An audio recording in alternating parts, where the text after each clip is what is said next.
Well, good morning, ladies and gentlemen. If it's Sunday, if it's 9 a.m. on the East Coast, it must be not your normal Sunday show. And along with Wayne Steiger, I'm Jeffrey Darty. Wayne, how the heck are you? Doing good, buddy. How about yourself? You know what? I'm really doing great. I've had, they say, Wayne, that you can't teach an old dog new tricks. They're wrong. For the last 6 months, I've been learning a lot of new tricks. And even over the past 3 days, I've learned a lot of new tricks. And I've learned some transformational truths over the past few days. And it really is amazing. And today, as soon as we get off of this show, I'm going to be entering into a 10-hour vow of silence that won't be broken until 8 p.m. tonight when I welcome Heidi Vandenberg to the channel. Okay. What is that going to help with? Well, according to my teacher, it's a very profound experience when you just stop talking and you stop texting and you stop answering the phone and you stop sending emails and you just number one, you're resting your voice. But I think the profundity in it, and I haven't done it yet, so I'll let you know once I have. Okay. From what I understand, the profundity in it comes by being quiet and actually being able to listen to your higher self, listen to the divine, and just kind of get alone with your own thoughts and quiet down the cacophony. So I'll be doing that from 10 a.m. all the way until 10 p.m. tonight. Cool. Well, let me know what you get out of it. Did I hear an echo? Have you ever done anything like that? Well, I live my life that way. I live in a very peaceful, quiet environment. And I am very comfortable with myself. And, it's so, but I can see that, it goes back to the old proverb that says, be quiet, O my soul, and know the serenity of God. That's a good one. So do you and Lynn spend a lot of time together, but not necessarily talking to each other? Yeah, well, she has her profession that she's involved with. So during the day, I'm in my office and I'll go out, do meditative walks. My dog really reflects that spirit as well. She is used to an environment where it's very quiet, it's very peaceful, and the energy is very evenly flowing. And when someone comes in who has a different energy, she responds to it. So what you're telling me is that your dog would hate me. No. Dogs are the best judges of character that are out there. It's amazing what the canine genus actually affords the Homo sapiens. It's a very unique relationship how these two species have basically, I sense, in a way, bonded telepathically over the millennia. And today, it is a known fact that as you age, if you have a dog that can live 10, 15, 20 years, the dog and the human will take on the same characteristics. Do you think that carries over to cats? No, I think cats I think they're aliens. I really do. I think that they were put here on this planet. Cats are a very unusual species, but I know a lot of people who are really close to their cats. It's just that cats are, if there's the best definition of divine, it would be a cat, sovereign. They are very sovereign. And, it's interesting that you bring that up because, I did some study about this before, and dogs are, what they say, in spiritual circles, whether it's woo or not, they say that dogs are very much a pack animal, very much a social animal, because they're not super connected to the earth. And cats are the original protectors of the earth, so they feel very connected, very content, so they can be very aloof and just very, we don't really care. Yeah. And it's interesting, the people that, I wonder if there's a correlation between the people that love cats, like me, and if I have some of that aloofness, and the people that love dogs, like you, and if you have more of that group love type of a thing. Hey, man, it's all peace. Oh, please. I had a cat. His name was Tuxedo, and he was an unusual cat. He really was. And I tell you, the spirits that possess those cats that are actually inhabits their bodies, we have a lot of wildlife around us, and so I get to watch it, and it's always the question I ask myself: does a rabbit know that it's a rabbit? Yeah. Does a raven know that it's a raven? Now, let me just digress. I think where ravens, yeah, cat, I see that. I think where ravens are concerned, they're the smartest animals that I have ever encountered. Those, they're very unusual animals. But getting back to the whole cats things, they seem to be very different than any other animal. Well, they're certainly unique, and it's interesting how, through the years, if you go back to Egypt, they were revered in Egypt. Yeah. Down through the European Middle Ages, and they were almost feared. And then today, who knows? I think there's probably a little bit of both going on. Well, I'll do the Bill Murray. It's the end of the world, man. Cats and dogs living each other. I mean, what's next? Yeah, I have two cats living together here. I have Sandra's cat and I have my cat, and they're reaching it's not really a détente. It's like a warm détente. They're kind of like Putin and Trump. They like each other, but every now and then they have their little spats just to play the game, I guess. Yeah. But Wayne, I found something out over the past 3 days that was very interesting to me. I was trying to do the math, and I think that I've been free and clear from big time Christianity for at least 13 years, maybe a little bit more. Because I'm trying to think, I was still doing some preaching in 2002, 3, but 2003 I was pretty much done. So that's about 15 years, right? Yeah. Yep. And it's so interesting. I got out of Christianity. I got out of big time religion. I got out of the fear and guilt control matrix 15 years ago or so. But this past 3 days, I still had to get some of the Christianity out of me. I had some people write me and ask me, what is Jeff going back into Christianity? Why is he, starting to preach from the Bible again? And, I just said, listen, a path is not defined by one step. That's true. And it's so interesting that none of those people wrote me and asked me. Yeah. Actually, they left one on the public comment board. So, really? But no, I had to get some Christianity out of me, because even though we leave it, and even though we don't believe it anymore, even though I don't identify as a Christian, I won't identify as anything. I resist labels. But when you live in a culture that has been hammering you since you were born with Christian ideals and Christian imagery and Christian ideology and Christian thoughts, and then you have parents that were Christians and took you to church, and then you get saved and become a preacher yourself and do that for 20 years, it takes a long time for that stuff to work its way out. And literally, there was some big stuff, especially one great big piece that was still in me that I didn't get identified and worked out over the last 3 days. How can it be so insidious, Wayne, that 15 years later, you're still trying, even though you've been out of Christianity for 15 years, you're still trying to get the Christianity out of you? It's breaking the God spell, brother.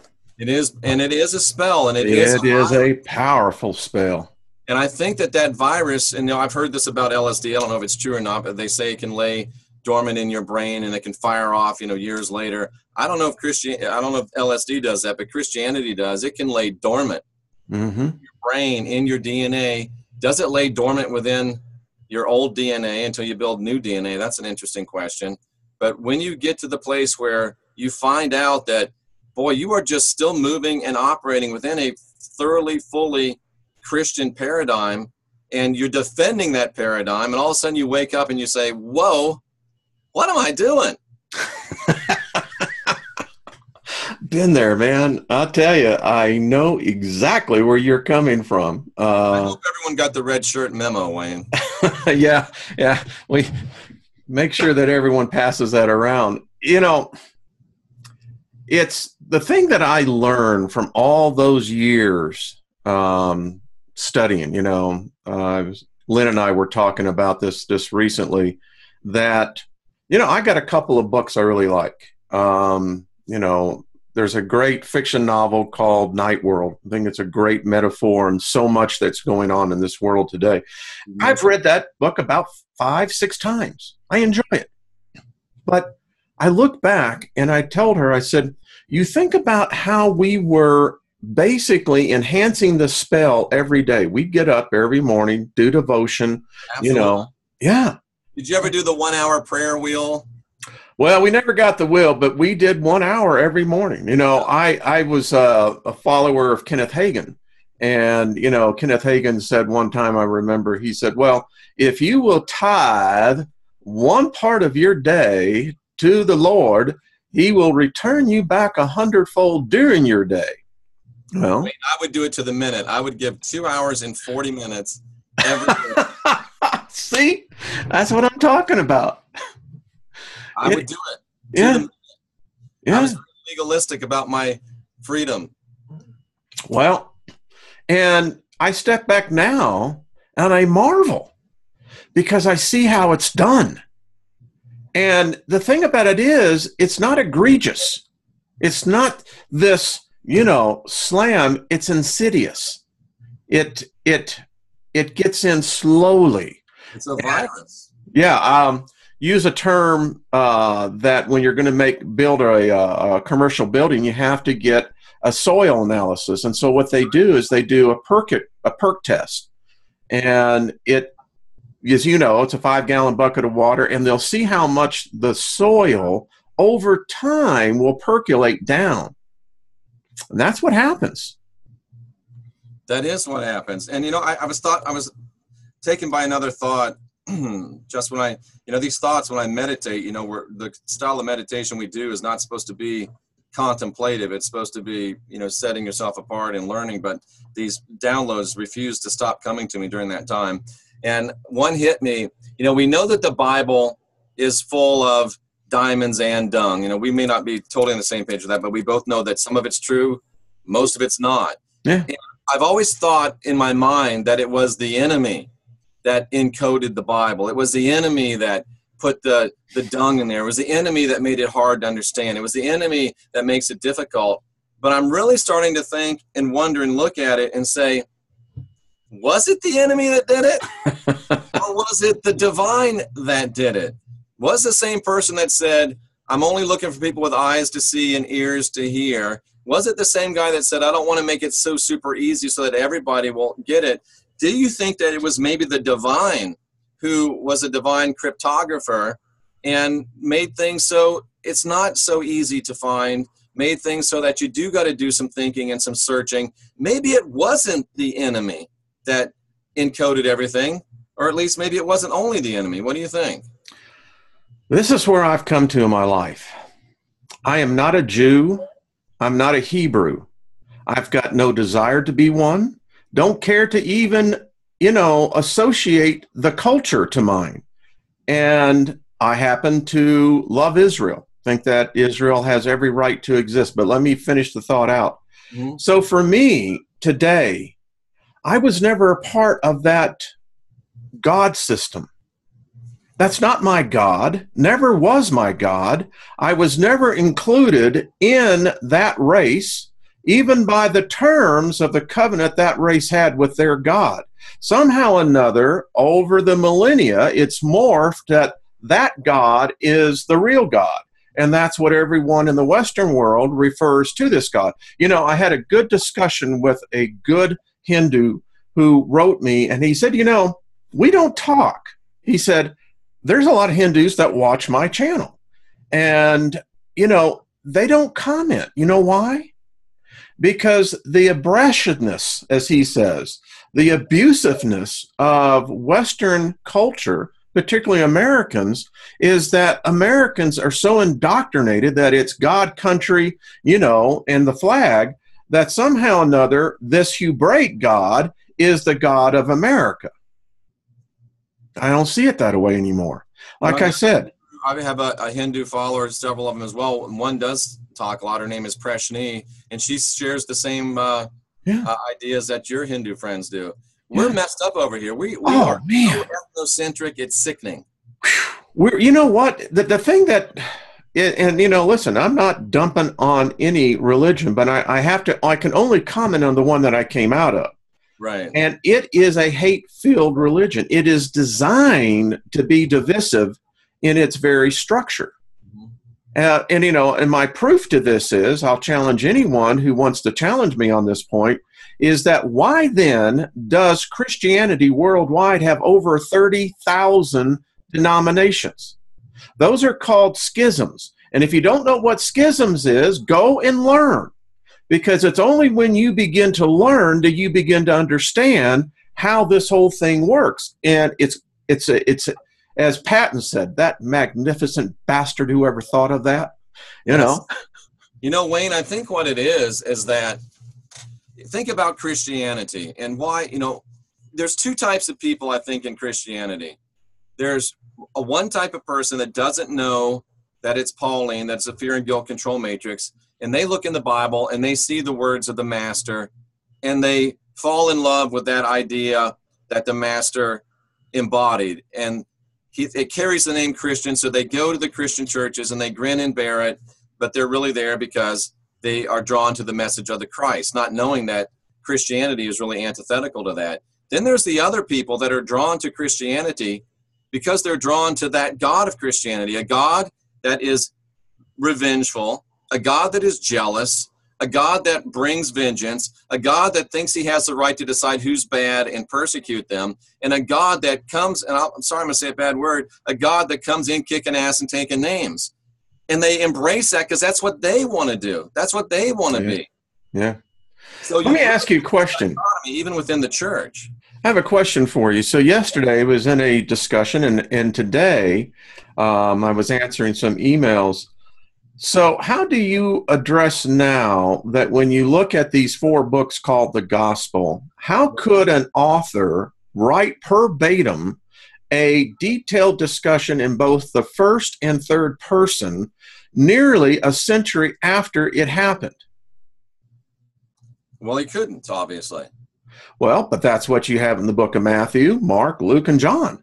How do you have the audacity to put something out there that we all know logically, all of our cognitive reasoning knows you could not write an actual event that took place in both the first and third person in like I said, down to the last word? And the thing that nobody thinks about or nobody talks about or nobody wants to mention, Wayne, is we think Matthew was the first book, Mark was the second book, Luke was the third book, John was the fourth book. Matthew was actually written in AD 66. It was the 11th book. Mark was written about 63. It was the 5th book. Luke was written as the 9th book, and John was written as the 13th book. So why in the world would you put books that you know are written all out of order in an order that you think is right? Oh, well, the Holy Spirit inspired the order of the New Testament. Well, then what spirit was it that inspired Matthew to be written number 11 when it was supposed to be number 1? What spirit inspired Mark to be written number 5 when it was supposed to be 2, Luke 9, when it was supposed to be 3, and John 13 when it was supposed to be 4? Was God wrong the first time or the second time? I'm all ears. Listen, I'll just, how I rationalize, and I told this individual, I said, it's a play. It is a play that was written as a play. You have a realistic setting in a realistic time that you put the story into. It's just as simple that, and that, you know, it's interesting when you think about what was happening in Jerusalem in 66 AD. You see, here's what I try to tell people: go to history. Go and buy or go to your library and get the books on Roman history. Yeah. Find out what the Roman legion in the eastern 66 AD, Rome had it with Israel up to here, and they were locking down, and they were only 2 years away from destroying the Titus was already there. 4 years, yeah, he was. Titus was there, folks. Yeah. The people don't understand the perimeter of Jerusalem back in the first AD was nearly 26 miles. Yeah. It was big. The Romans started building the siege 6 years prior to when they actually pulled the trigger. That's interesting. They started it in 66. Yeah. There's 66 books in the Bible. Yeah. And like Eric from Global Witness said the other night on my channel, isn't that interesting? Because we all know how God loves the number 66, right? Oh, yeah. You know, it's interesting, Wayne. They can't get any of the books of the apostles in the right order so you can understand the revelation, the progression of thought. But I'll be damned if they didn't get Paul's writings in exact, correct, perfect order from start to finish. Isn't that amazing? I smell a rat. I smell a big fat rat. I smell a rat. That's just what I'm telling you. By the time, you know, that's interesting, Wayne. Let me look at this. By the time that most of the New Testament was written, let's see, it started being written, James was the first book, 47-ish, and it was finished by about 100. So just about the whole time that of the New Testament when the books were written, Rome was already digging in and surrounding Jerusalem. Well, here's some I'll just let everyone know. Check out Vespasian. Yes. When you read about the exploits of Vespasian, now Snap, Wayne. Huh? When did you say Rome started building its fortifications? 66 AD.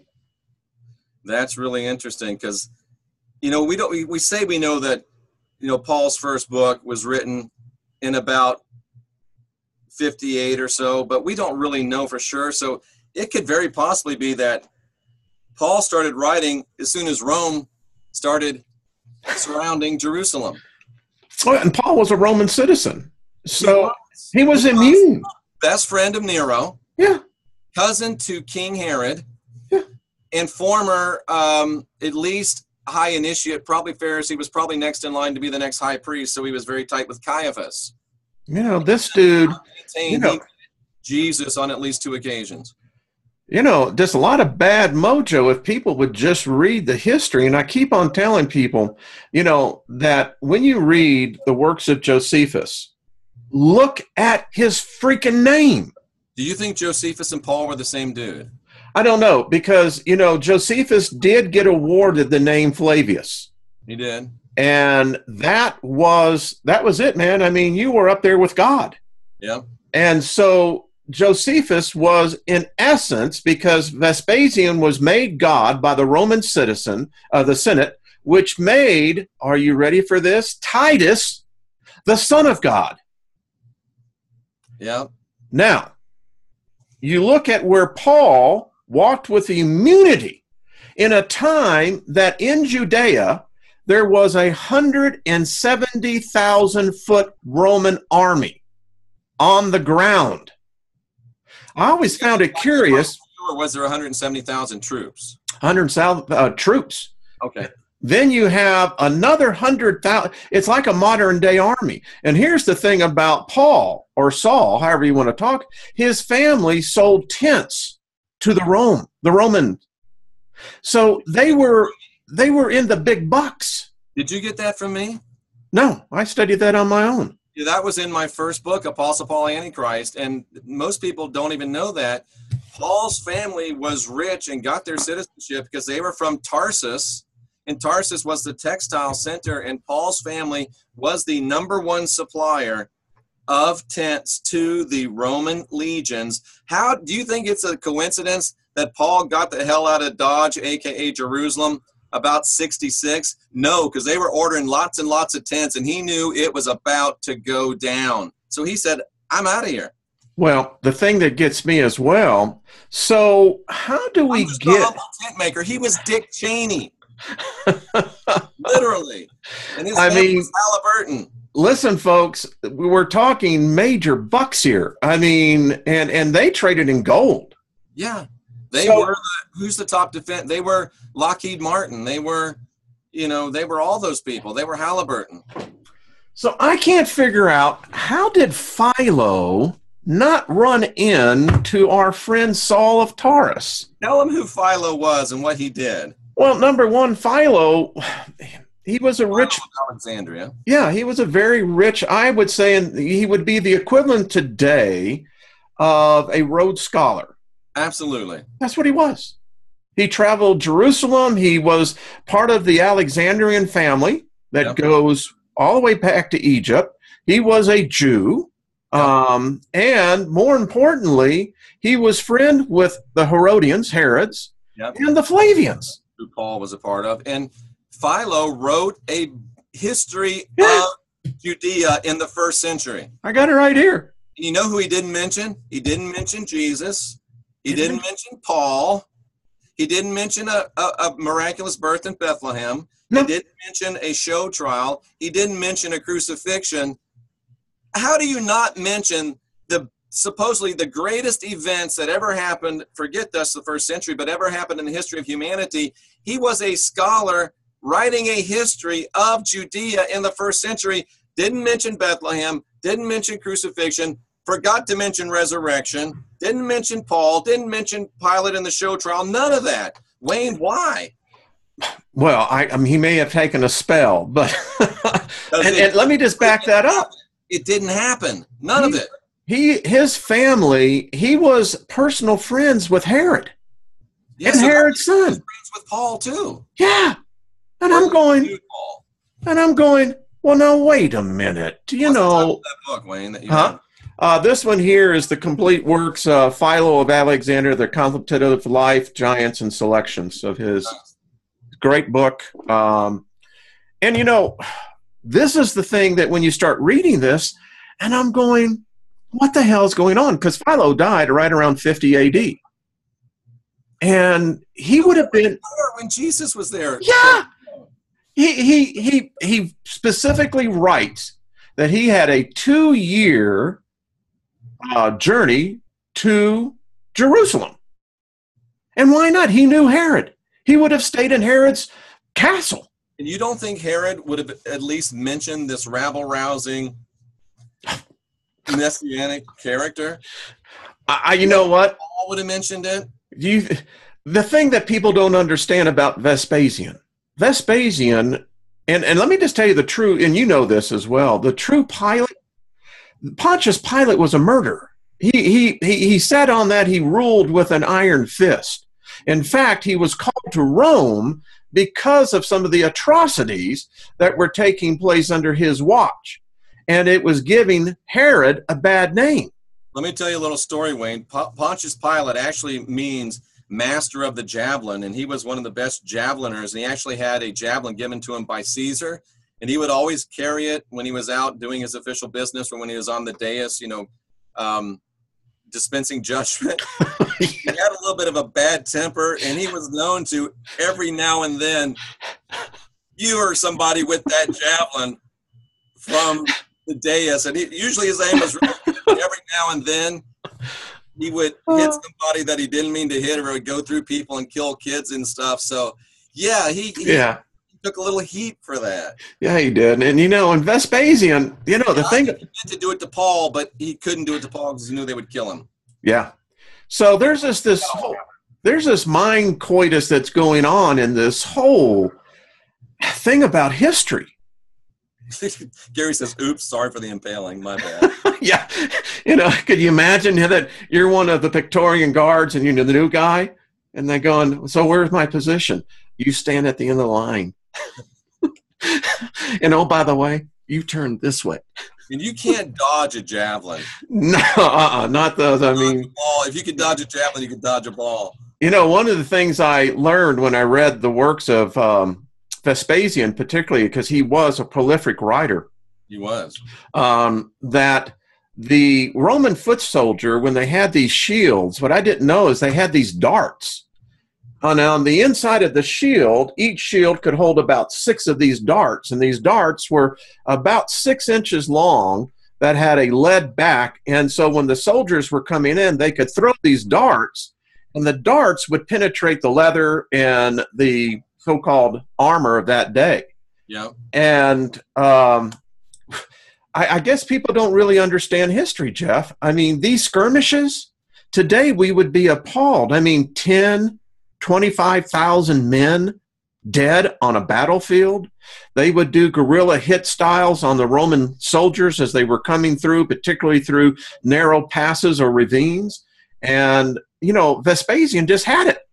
So did Rome. You know Mark that. 16 asked Wayne, is that where we got lawn darts from? Maybe, I don't know. It's been around for a very long time. Wow. You know, the other thing, and here's what I learned a long time ago. You buy, there's a book called The Search, and I recommend it because it gives it started Lynn and I in our awakening process. I did not know that the thing about Herod, do you know why Herod was so admired by the Rome Caesars? This is why. You're talking Herod the Great or Herod the Tetrarch that was in place at the time of Christ? Herod the Great. Yes, I do know. Please tell us. That he had a mandate that all of the children from the age of 5 to 17 were educated. Yeah. They were literate. They could read. They could write. They knew math. Yeah. That made them more valuable to Rome than Egypt itself, because you had an educated populace. Herod was the first Bill Clinton. Herod the Great was a Bill Clinton prototype. He somehow worked an alliance and an amalgamation and cobbled together this political party between the Maccabees, which hated Rome, and the Herodians, which the Maccabees hated, and the ethnic Jews. And somehow he put it all together, and the way he put it all together, and the reason it worked is the same reason it worked during the Clinton administration, because everybody was getting paid, Wayne. But you know, and it's nothing new. But we don't look at the genius of these politicians back then. Now, they were never known as politicians. They were kings. But, you know, not every king was real bright. We know that. And it's probably pretty helpful when you are the king and you can just say, this is the way it's going to be. Yeah, yeah. And I always marveled. So here we have an educated populace, 33, 35 AD. Now, what was going on in... about Jesus or Paul or crucifixions or resurrection. No. Nobody ever mentioned any of it. All these educated people running around writing books, but nobody ever wrote anything down. And amazing. And why didn't they write about the biggest, I think it would probably have been the fifth world wonder, Caesarea. The ports of Caesarea, and how, you know what marvels me sometimes is I step back and I try to talk to my Christian friends and I'm going, you don't recognize history. So Caesarea, one of the greatest man-made ports ever. The architect, the engineering that it required was the marvel of minds. And this is what Rome loved about Herod. You know, that the people were smart. I ask this all the time. These people were prolific artists. They had graffiti. Why didn't we see any graffiti? Why didn't we see the common folks write about the miracles that was taking place? The fact that we all know that the Rome Proctorate would never have allowed mass meetings of 5,000 or 10,000 Jews coming together at one time. How come there weren't Jesus fishes on the back of chariots? I'm sorry, that's just... It doesn't make any sense, does it? And not only this, Wayne, but we're asked to believe that Paul is taken prisoner by Roman soldiers. Yeah. And not only does he get to address a crowd of like thousands of people while he's a prisoner, but he gets to address them in a foreign language. Yeah, go figure how that one happened. So sure, I'm the leader of this Roman legion, and here's this guy, and I'm going to let him address this crowd in a language we don't understand. There's only about 200 of us. What if he says, you know he's a rich guy, what if he says, a bag of gold for everyone that jumps these dudes? It's a logical absurdity. The story's not true. Why can't you figure it out? You can figure out who's going to get voted off the island next, but you can't figure out that you've been sold a bill of goods? You know, the fact is, every Roman commander out in the field knew who Saul was. Absolutely. I'll guarantee you he carried the proctor sword. Absolutely, he did. I mean, you know, Jeff, he had to have. Yeah.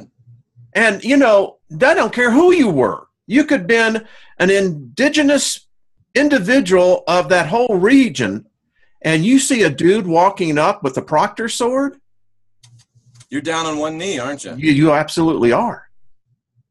If you want to keep your head on your shoulders. Yeah. Paul's going to get arrested by a Roman centurion. My ass. Wayne, what that was a brilliantly executed exit strategy. It was time for Paul to come in from the cold. Yep. And they took him, made it look like he was kidnapped, put him on a boat, sent him back, and Josephus has him as late as 69 AD serving as a valet to Caesar even after Nero died. Yes. Paul was living the life of luxury, sitting in a villa. If you believe my book, this is a bit of an extrapolation. I think it was some remote viewing. Getting a massage by a young girl while Jerusalem burned to the ground. Well, supposedly... Let's go back to the Bible. Yeah. And the 29th chapter of the book of Acts, the one that mysteriously never appeared, well, if you can take it, that it's fact, I don't know. But the story is that Paul retired north up in Italy. He had a beautiful villa and apparently died a very good old age. He had a villa like Russell Crowe had in Gladiator. Yeah, exactly. So, oh man, I mean, you talk about, and this is why you said earlier when we started this, it's deep. I mean, it goes deep. It's, yeah. But Wayne, we both know some very, very smart people that have Jesus fish on the back of their fancy cars. We both know some very, very smart people that carry Bibles with them, not this big, but they carry Bibles with them everywhere they go. We both know some very, very smart people that are in church 8 days a week. Why do they go stupid with all of this evidence? I think it scares the hell out of them. Because without hell in you, with the thought, the concept of punishment, there is no need. As I contend, Jeff, the reason why any religion works is that there's an antithesis to it. And once you buy in to the hero, then the antithesis will always keep you in the hero's court. You guys knock it off or I'll bounce all of you out of the chat room. What's going on? I don't know how we got talking about race, but... Oh, hey, listen, folks, we are a species. That's Homo right. sapiens sapiens. Remember that. A lot of races, we are a species. But getting back to your point, you have to have a bad guy. It's like I did that video. I said, Lucifer is not Satan, and when did Satan get a promotion? Because Satan now today is the top ranking dude, man. Why is it always the patriarchal part of it? Where's mama? Anyway, I digress. That's the key, Wayne. Yeah. Where is mama? Where is mother?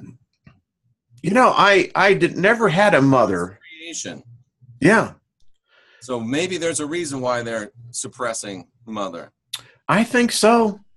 I'm going to be doing a show tonight, and allow me to share. Would you like to see something amazing? I absolutely would. No, I really do mean this. Give me 1 second, and 5 seconds. I want to show you something that will absolutely blow you away. Of course, now as I'm looking at this, I'm going, well, where the heck is it? I have something that just came out yesterday that I think it's relevant to this conversation. And I just have to find it. So give me 1 second.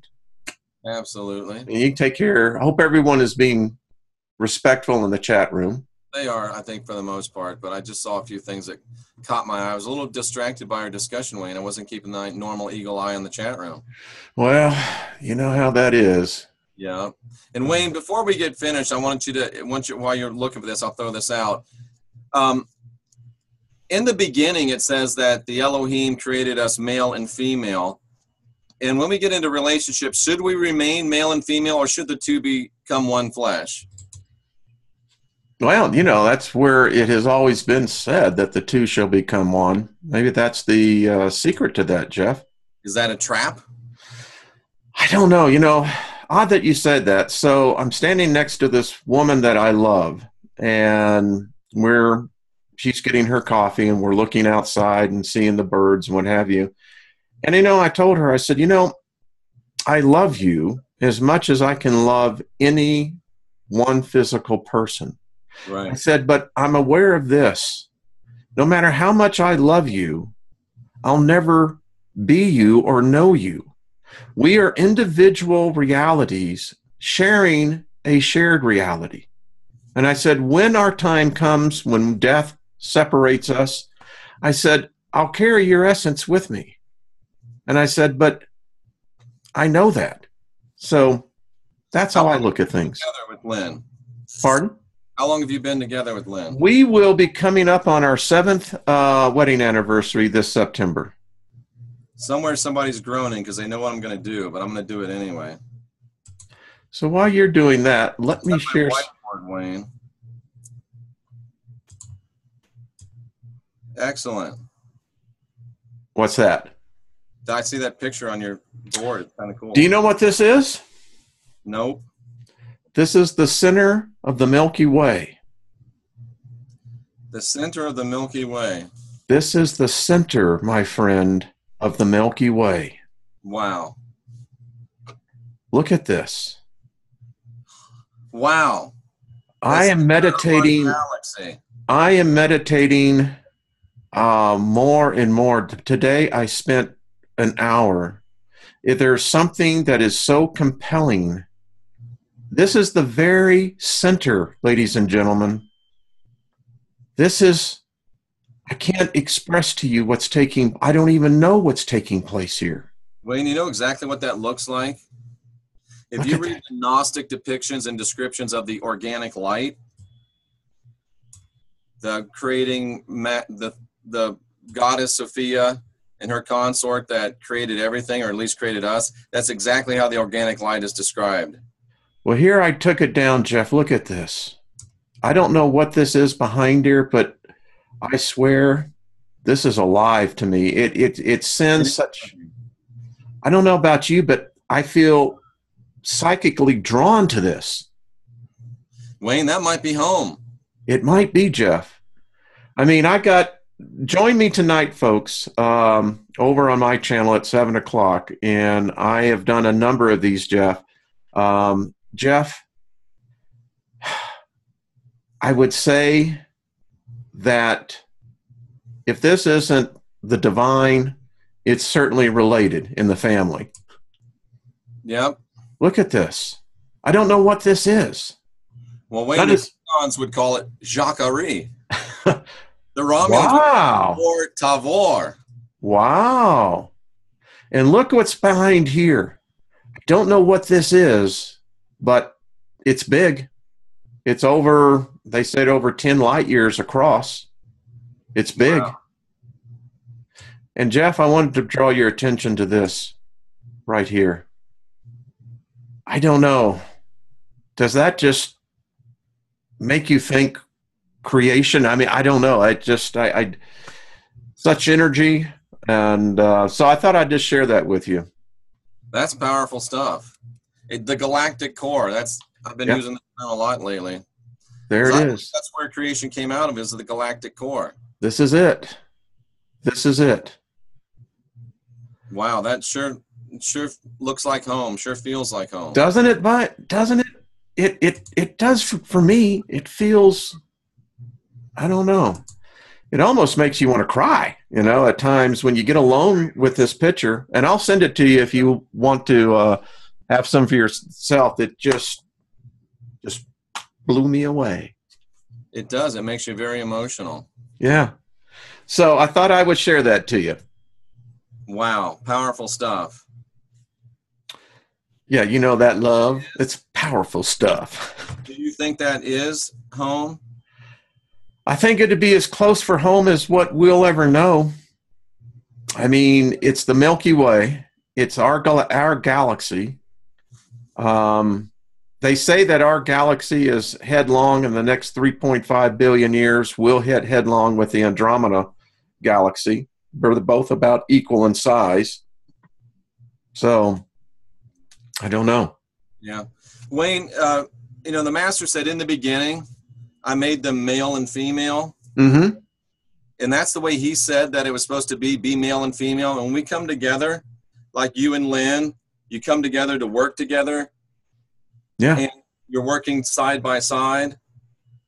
But Yes. now Christianity says the two will become one flesh. And when you overlap here, if you look at this, the female's given up 35, 40% of herself. The male's given up 35, 40% of himself. And it creates this aperture of ego where he can get mad at her because he doesn't think she's given him what he deserves. She can get mad at him because she doesn't think he's given her what she deserves. And the enemy can come into this area and work on us and cause us to have difficulties. But if we remain divine, sovereign, and free, and we're connected together, instead of having this aperture, what we get is this toroidal energy that just continues to surge and surge and surge and surge, and it builds the intimacy in here, and it creates a force field that protects us. So I would be willing to bet that your relationship with Lynn is a lot more like this than it is like that. And I think this is a trap. They want the two to become one flesh. Yeah, I can say in the bottom, I say this to Lynn all the time. We laugh at each other, but we can make love to each other just in our thoughts. Absolutely. And, it's comfortable when you can sit in a room and you don't need to talk. But yet it's odd how she'll bring up something and it's right on my mind.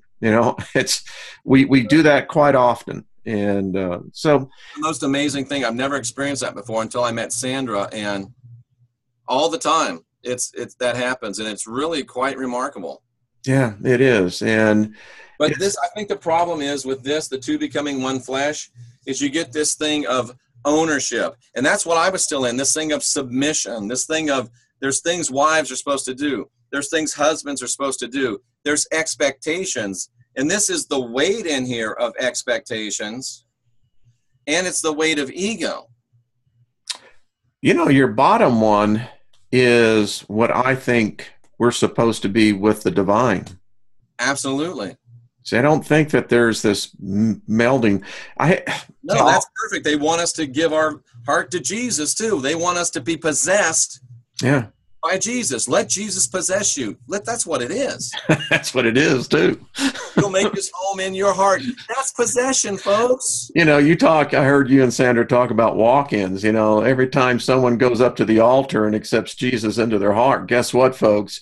You got the walk-in sign, no longer vacant. It's occupied now. But anyway. Jesus is the ultimate crossroad demon. On a cross. It's just, and woof. And again, why, Wayne, do smart, intelligent, vibrant people continue to fall for it day after day after day? Do they like it? Why? Because I'll tell you why. It pacifies the fear, and that's what it is, fear, of death itself. And you see, we've talked about this many times, is the fact that our culture does not focus in on what we're here to be doing. So death becomes you want to avoid it at all costs because you don't know what's going to happen. Religion allows you to have the free pass. You get to get out of the jail free card. And then you cross over and you're going to be going, I'll tell you what's happened, I think there's going to be a lot of pissed off people over there. Like, what the hell is this? And I thought about this week, Jeff. When we pass over, and I call it the birth passage, we're born into death, we're delivered into life, and I wonder if we all face that same path. I don't know. I got this vision that it goes in there's an infinite number of paths that we will walk on, because each one of us independently experienced only what we will eventually remember or carry with us. I don't know where Jeff Doherty is going. I am privileged to have the moment of sharing the space, but I am convinced that this is why people don't come back. This is why most spirits move on because the journey continues for the individual. Wayne, do you think it's possible for people like yourself and Lynn to make a covenant to be with each other beyond this life? I can only say I've told you the vision I had in the shower. And when I crossed through, I had that white stone. It was an opalescent stone. And when I went into my place, and all I can say, the presence, it wasn't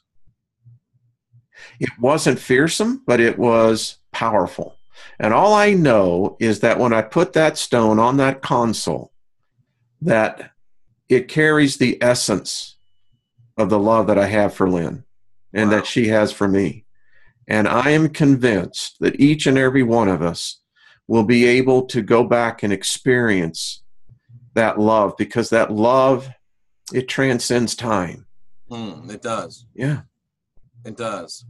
It occupies space, but it transcends time. So, but you're not convinced that you'll be no, no, I'm not. I wish that would be the case, but I'm not. I could be wrong. I often think about twins, identical twins that we know from the DNA that they match identically. I often wonder if that could be potentially, past bonded souls. I'm not saying it's not possible, but I often thought about that with twins, identical twins, if that's what we're seeing. What about twin flames? I think it's very possible. I told someone this week, I said, here's my take on birth. We came from somewhere. Now, I don't believe that it just simply, we popped into existence. I think that took place a long time ago. And we have the ability of our species is that when we come together, we draw upon, I think, that living energy. Yeah. And we draw from the essence of it. I see it. I know this may sound strange, but I see this almost as a trumpet glass, that this is the essence of everything of the universe. It's in this, and this is where life comes from. Where we are, you mean? Out of it, yeah. Yeah. I've been wondering, I've been going through the Emerald Tablets of Thoth, and I've been wondering if everything that we consider as deity now, if going through this experience that we're in now isn't requisite for becoming deity. May I add to your comment? So, we didn't even talk, folks. We literally got on. We were, in fact, a little bit late. We talked about red shirts. That was about it. So, planets are gods. I swear to you, Jeff, I think this is what's happening. There comes a point in time that I think that there are life forms that we do graduate into. I have said this before. Could you imagine being a star like our sun? You're born into, you possess this life-giving thing, and your lifespan is going to be 15, 20 billion years old. And your essence is going to spawn life. That's what, the way I read the ancient Hebrew scriptures, that's what Elohim do. They create life. And Psalms 82, now it makes a lot more sense. It does. It does. And Psalms 82 is where the God stands among the council of the gods and speaks to all the gods. Yes. And the Supreme comes in. Yeah. Yeah. So there is, I mean, you can understand now why people come up with Mount Olympus. You can understand why, my Irish ancestors came up with the Tuatha De Danann. There really is, and I know this is craziness, but there really is a family of gods. Oh, yeah, I'm convinced of it. And we may be being groomed to join them. So I had a visit in a dream. Thought that Jeff could grow up and be a god? Yeah, I think that's A where lot we're of heading. between now and then, I can guarantee that. So this visitor told me that my declaration is one that will begin to be sounded around the world. In this dream, this being, because you know what I've said, and I'm going to do a whole video on this.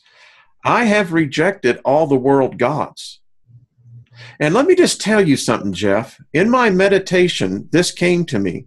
In every one, Judaism, Christianity, Islam, Hindu, all of these religions, what do they have in common? I'll tell you what they have in common.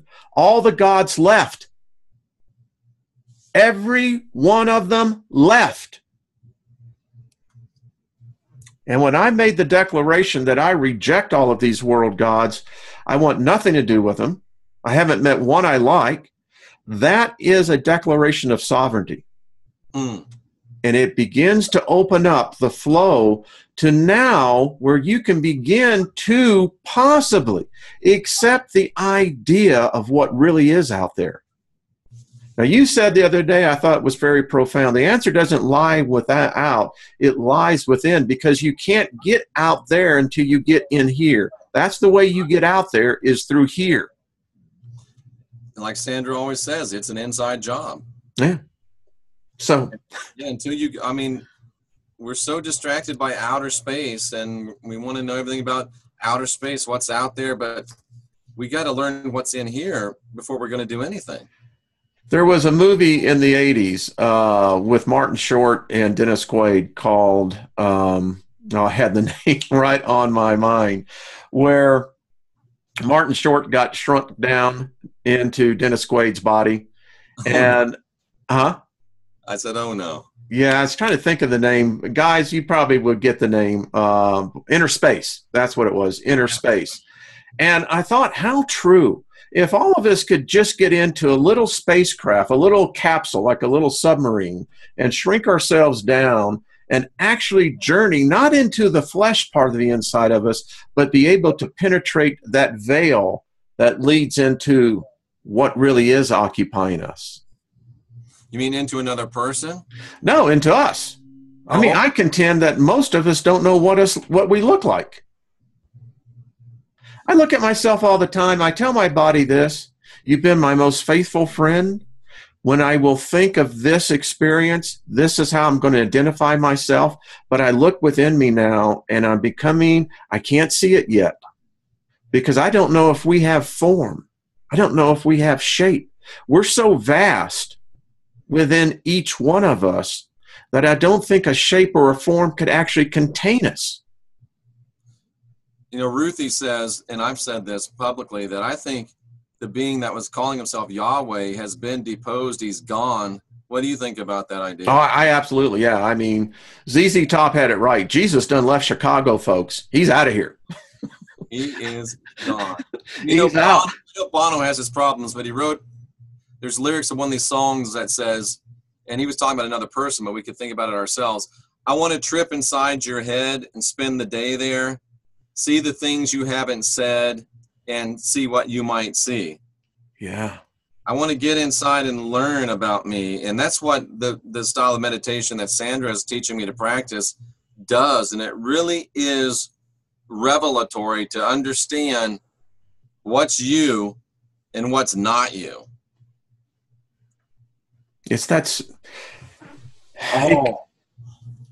Yeah, go on, Wayne, go on. No, I was just going to comment. It's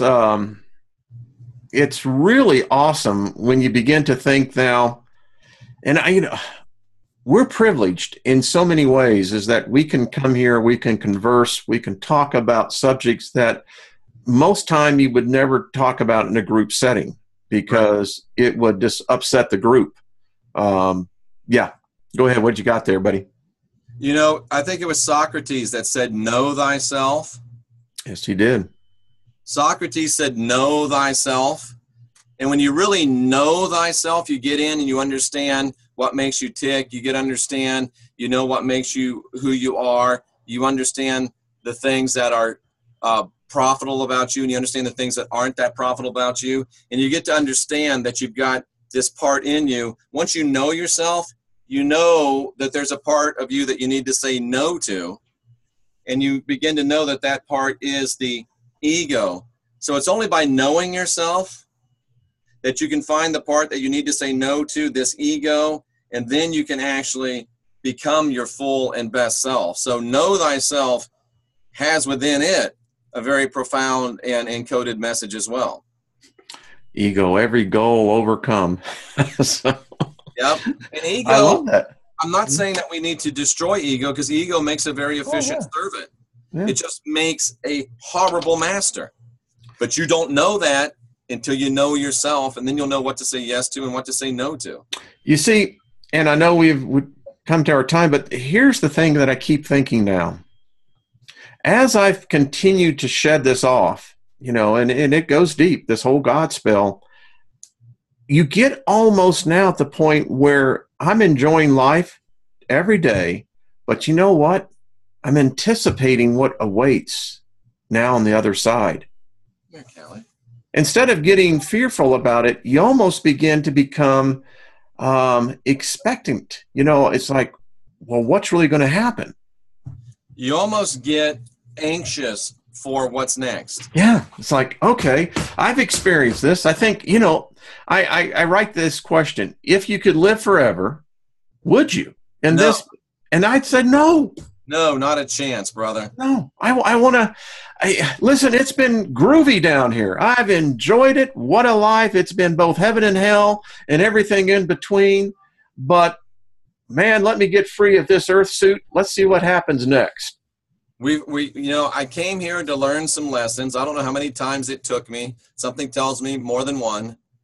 But the more I grow, the more I know I need to know. But I actually feel like I'm smart enough to know that I'm not that smart.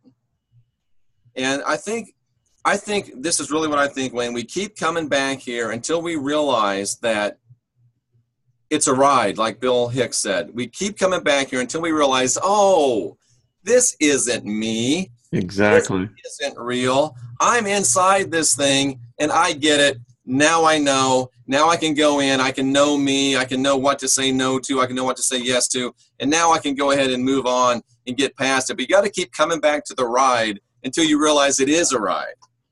I like what Barry McGuire, a long time ago, said. He said, you know, when I leave, he said, I'm going out and I'm getting the best horse I can find, and I'm going to ride the universe. Yeah. And I think Barry's out there riding the universe. And, you know, it's just, you know, these little hints that get dropped. I started watching the second season of Westworld. I wasn't going to watch it because Anthony Hopkins was in it. But I'm watching this thing. And, Wayne, it's just one Easter egg after another. It is a clear depiction of what is going on in our world. We're being toyed with. We're puppets. And we keep coming back till we realize, this isn't real. This isn't me. And I'm being toyed with. And there was this great scene in the Hannibal series where Hannibal Lecter is being interviewed by his psychiatrist, played by Gillian Anderson. And she tells Hannibal Lecter that he wears a beautifully tailored person suit. And until we realize that this is nothing more than a beautifully tailored person suit, and we realize we got to get the hell out of it, then we're ready to move on, I think. I have something for you, Jeff. I wanted to, you know, I did a video on Friday, and it was titled "Congratulations on Your Assimilation." Yeah. And the thought, when I began to do the research, took me, most people don't realize, it took me 2 weeks to put all that together. But in the research, when I began to think about avatars, that number one, the avatar knowledge came to humans 5,000 years ago through the Hindus, because the Hindu gods never came here physically. They came here in avatars. It makes me want to question, did all of the world religion, their gods, actually merely manifest as an avatar? And could it be possible, in order for us to experience this plane, we have to be in an avatar? How do you define an avatar? I had to define an avatar as a representation of an energy source that moves and operates in a special, unique environment. Yep. That's exactly how Sandra would describe her meeting with Lord Shiva.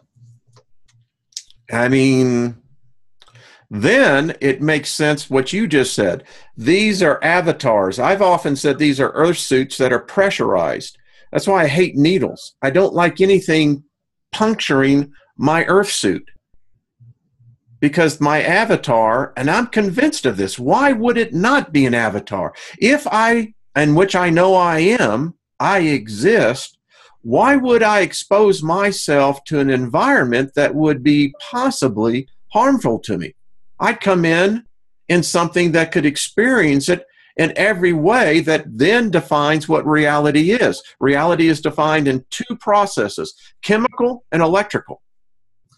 And you know, it's interesting that the scriptures say, the first century Hebrew scriptures, Greek scriptures say that the Christ, the Master, the Avatar, came here, and if you strip it of its religious language and you strip it of its poetry, it says he came here to experience everything that we experience.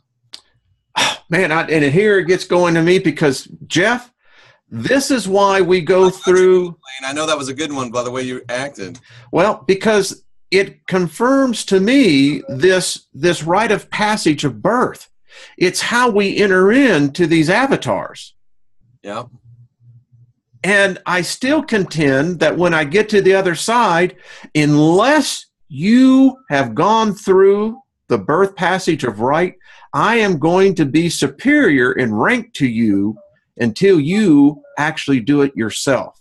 I'm convinced, Wayne, that every person that has been birthed into this realm, that's really a soul and not some type of a bot or walk-in, every person that's been born, and this is why there's the Divine Sovereign Free t-shirt. This is why there's the Create Yourself. This is why there's Unindoctrinate Yourself. Because I believe every one of us that's here that has gone through the birthright passage that you speak about has the potentiality of ascension to deity. Yes. Yes. That's why I do what I do instead of, like you, make $500,000 a year doing what I used to do, driving Land Rovers, living on Lake Tahoe. Sometimes I miss it, Wayne. I'll be honest with you. Sometimes I miss it. It sucks. You know, I'm involved in something right now. It just sucks, you know, and I am working everything because I've told Lynn, I said, I've had enough of it. Yeah. It finally dawned on me, you know, you got to have substance. I get that. Yeah. You got to have that. All right. I get it. And it's good not to be out. I get that. But you know what, Jeff, I had to get back into it this week just a little bit. And to me, it's like this, you said it, it's this cacophony of a roar that I said, man, this is not good. So, you know, Wayne, there's such a synchronicity because, you know, me for the last 5 years, I've been doing this. I'm living in my trailer. I'm making my videos. I'm doing what I do. And then I get in the relationship with Sandra and, you know, I'm doing what I do and I make it, you know, I get by, you know, now I have the understanding that, you know, now I have, you know, a beautiful woman, has a beautiful child, and that whole thing of, you know, I need to be a good supporter for that. So then you start thinking, oh, maybe I should start doing some work as well. And it's interesting, whereas you see the emptiness in it and the folly in it. And as I begin to do a little bit of, you know, work beyond this to help, you know, be supporting, it's almost like I'm seeing the other end of it. It's really beautiful and powerful to want to be of support to someone that you love and you cherish and you nourish, and not doing it just because you want a Land Rover and a big house and Rolexes. So it's an interesting dichotomy. You know, as you were talking, you know, my energy now is focused in on this journey, documenting this journey, learning it, really tearing away the inside. And it dawned on me this week, it's why I don't write business plans anymore. It's why I don't write, I have always been a person with ideas my whole life. It's been a gifting to me. The reason why I don't have any more of the technology ideas as a futurist is that because now all of my energy is over here in really understanding the journey.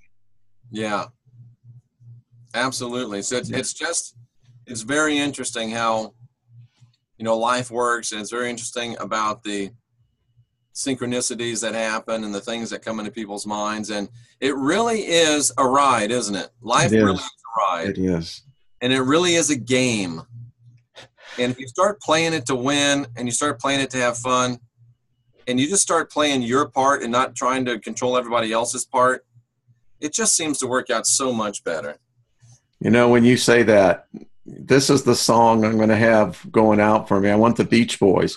We've been having fun all summer long. And I just see that as the experience, because I could never experience joy if I did not experience the throes of pain. I could never experience the encompassing feeling of love if I had not experienced betrayal. Yep. Yep. That's really what it is. I love this woman now because I've made the mistakes prior to this. And I understand it's not the physical. It's the presence of being able to share. I'll get very... Really, Wayne, what is it that draws you to Lynn so much? What is it that you share that really draws you together so much? If you had to identify one thing. Yeah, it's her energy. It's an attraction. It's just, it was there when we first met, and it stays there. I can remember, and I'll share this on a very personal level, many times when people are in the act of intimacy, is that I can always still remember that I could never be in that person. Right. I have no idea. We're in intimacy here, but I have no idea what that person is really thinking. Right. That's when I began to realize the vastness of my spirit energy. Yeah. Because there were times when I tried to get next to that person, you can't do it. There's an energy, there's a membrane. And, maybe that's what happens to some people who truly do become possessed, that something has pierced that membrane. But anyway, you know what, Wayne? If they want the two of us to become one flesh, they want us to pierce our membranes. Is it because they want to use the aperture for entrance by the enemy? I think so. Bam! I think so. That is the key to it right there. Yeah. That's the key to it. And I will go out on a limb and say that you probably don't want Lynn to do anything she doesn't want to do, even if you want her to do it. Yeah, that's a fact. You don't want her to have to do anything or say anything that she doesn't really want to say. Yeah. Even though she's your wife. Yeah. See, that's real love. Real love is wanting the best for the other person, regardless of how it affects you. But this two become one flesh thing says wives have responsibilities to husbands. Husbands have responsibilities to wife. The only responsibility we have is to help our partners remain divine, remain sovereign, remain free. Yeah, that's the key. What really binds you together is, wow, this guy really loves me enough to let me be me. And that makes her love you even more. Yeah. The irony of it is all these men out there, and women too, trying to make their man and make their woman do what they want them to do. If you would just leave them the hell alone and stop bugging them and just let them be who they are, it's going to happen. Exactly. They end up taking the cake out of the oven too quick, and they wonder, well, what happened here? We just mess it up. We destroy it because we're trying to take what the Elohim created or the master created, male and female, and try to force the two into one flesh, pierce the membranes, and allow all manner of hell to come in. Yeah, that's why I think that thing I always hear it, be careful who you ask inside. Yeah, that's a really good point. Ain't that a fact? That's a fact. Yeah. Wayne, tell people how they can get in touch with you. Oh, our Wayne Steiger. Just go over there and, Is that a website? No, YouTube channel. That's the best place. And, my channel is a little different. You'll have an experience. So yeah. You may love it, you may hate it, but Hey, you'll never be bored, right? hey, listen, and again, that love hate, if they hate you, well, that just tells you that when someone loves you, you just get all more hug about. Exactly. I like it. What do you got coming up this week, Wayne? Actually, I'm going to be working on this whole theory going down, and it's all part of this book. As I'm writing this book, I get into these chapters, Jeff, that end up becoming this plethora of doors that you could say, well, how many do I want to open? Exactly. So Monday night, I have Dr. Claudia Albers on, the physicist and philosopher. And, of course, Thursday night over on the Artist First Network, I have my Thursday night radio show. And how are you doing? How are you? I see that you and Sandra have a new channel. We do. We started the Serpent and Dove channel. So all of our Serpent and Dove content is going to be over exclusively on that channel. So we do invite everybody to go into the box below and subscribe to Serpent and Dove. And tonight at 8 p.m., I'm going to have Heidi Vandenberg on again. Good. Tomorrow night, we have Jay Campbell on our Last Stand program. I've got Halo Marquise also on tomorrow. Magenta Pixie coming up.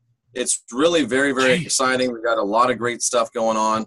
And, of course, Thursday night, the lovable Consequential Rapscallions with Scotty Roberts. And we're really on a roll, Wayne. Things are exploding and taking off again, both personally and on the channel. So we're really, really excited, and we're very, very happy and thankful to all of these great people that for some reason decide to Namaset to you all. Thank you. Great people like Warrior Princess. Yes. I'm going to get her back on. We're going to raise her some more money. Absolutely. That woman is a powerful woman. She really is. There's no doubt about it. Well, Wayne, it's been great again. Thank you, sir. Always enjoy it, Jeff. And I just wanted to say, without saying too much, that since we did the whole blessing on those that are opposing you, we've seen really. How is that going? I was in the shower and something told me to ask you, and Sandra, how is that working? Well, you know what? When you change your perceptions, things can really begin to change. Yes, sir. And sometimes the person that you think is your enemy really isn't your enemy. They become your enemy because you're thinking they're your enemy. Yeah. I had a vision about, I'll share with you at another time, but this is not the end. I think this is going to be a testimony to the power of calling favor upon those who oppress you. Absolutely. There's no doubt about it. Wayne, stay right there so I can say goodbye to you. Yes, the rest sir. The divinity in me, and I didn't mean to command you to do that. If you would like to, I would appreciate it. The divinity in me recognizes the divinity in you, and that's not just a saying, it really does. I do salute you for being here seeking truth, and I invite you to unindoctrinate yourself. Go subscribe to Wayne's channel. Watch his content. It'll change your life. And for my good friend R. Wayne Steiger, I'm Jeffrey Daugherty, and we'll see you on next Sunday. Bye-bye.